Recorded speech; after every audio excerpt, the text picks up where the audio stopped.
SC సంక్షేమ శాఖ ఆధ్వర్యంలో ఎస్సీ సంక్షేమ హాస్టళ్లలో 10వ తరగతి విద్యార్థులకు వార్షిక పరీక్షల ప్రేరణ అవగాహన తరగతులు ప్రారంభమయ్యాయి.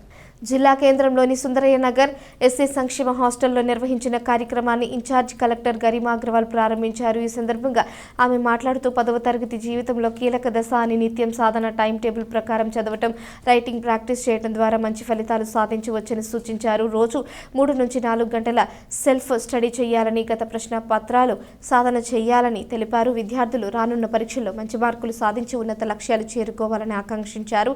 కార్యక్రమంలో జిల్లా ఎస్సీ సంక్షేమ శాఖ అధికారి రవీందర్ రెడ్డి, తహసీల్దార్ మహేష్ కుమార్, ఏఎస్డబ్ల్యూఓ విజయలక్ష్మి, హాస్టల్ అధికారులు, ఉపాధ్యాయులు పాల్గొన్నారు.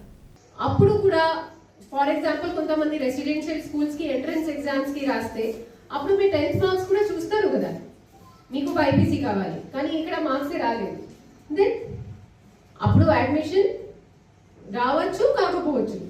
That's why 10th class marks, 10th class percentage కూడా ఇంపార్టెంట్. కొంతమందికి మ్యాథ్స్ కావాలి కానీ మ్యాథ్స్ లోనే మార్క్స్ 40 మార్క్స్ 50 మార్క్స్, అప్పుడు ఆ సబ్జెక్ట్ మీకు రాకపోవచ్చు.